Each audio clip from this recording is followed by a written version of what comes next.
Welcome back to the series The War of 1812 and today's Episode 7, The Battle of New Orleans. As we continue our exploration of this pivotal conflict, we find ourselves in the year 1815, a time when the war was reaching its climax. The British invasion of Louisiana, which began in December 1814, marked a significant escalation of the conflict in the Southern theater. One of the key battles fought during this period was the Battle of New Orleans, which took place on January 8, 1815. This decisive American victory saw a force of over 8,000 British soldiers, led by General Sir Edward Pakenham, clash with a makeshift army of around 7,000 American troops, led by General Andrew Jackson. The British had hoped to capture the strategic port city of New Orleans, which controlled access to the Mississippi River and was a vital hub for trade and commerce. However, they were met with fierce resistance from the American forces, who had been preparing defenses in the area for months. The Americans had built a series of earthworks and trenches along the Rodriguez Canal, which ran through a barren plain just outside the city. As the British approached, they were met with a withering barrage of artillery fire from the American lines. The British troops, weighed down by heavy packs and struggling through the muddy terrain, were easy targets for the American gunners. Despite being outnumbered, the Americans held their ground, inflicting devastating casualties on the British. One of the key factors in the American victory was the leadership of General Andrew Jackson, who had been appointed to command the defenses of New Orleans just a few weeks earlier. Jackson, a seasoned military commander and politician, had quickly rallied the local militia and regular army troops, preparing them for the impending battle. He also made effective use of the terrain, deploying his forces in a way that maximized their defensive advantages. The British, on the other hand, were hindered by poor intelligence and inadequate planning. They had underestimated the strength and determination of the American defenses, and their own forces were poorly equipped and trained for the type of fighting they encountered. The British also suffered from a series of mishaps and miscommunications, including the loss of several key officers, which further weakened their efforts. As the battle raged on, the Americans continued to inflict heavy casualties on the British, who began to falter and retreat. By the end of the day, the British had suffered over 2,000 casualties, including General Pakenham, who was killed in the fighting. The Americans, on the other hand, had lost just 71 men.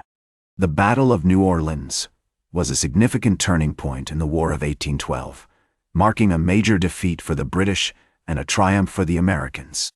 It also cemented Andrew Jackson's reputation as a brilliant military commander and helped to launch his future career as a politician. In addition to its military significance, the Battle of New Orleans also had important implications for the region. The American victory helped to secure control of the Mississippi River and the port city of New Orleans, which was essential for trade and commerce in the Western territories. It also marked the beginning of a new era of American expansionism, as the country began to assert its claims to territory in the Southwest. As we explore the events surrounding the Battle of New Orleans, it becomes clear that the war was not just about military victories or defeats, but also about the struggle for control of the region. The British had long dominated the area, but the Americans were determined to challenge this dominance and assert their own claims to territory. The role of the Native American tribes in the region was also significant, as many had allied themselves with the British in hopes of resisting American expansion. However, as the war turned against the British, some Native American leaders began to reconsider their alliances. The Battle of New Orleans marked a significant shift in the balance of power in the region, as the Americans emerged victorious and the British were forced to retreat.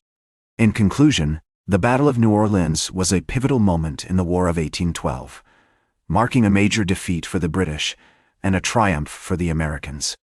The battle showcased the leadership and strategic brilliance of General Andrew Jackson, who would go on to become one of the most famous figures in American history. It also highlighted the importance of the region and the struggle for control of the Mississippi River and the port city of New Orleans.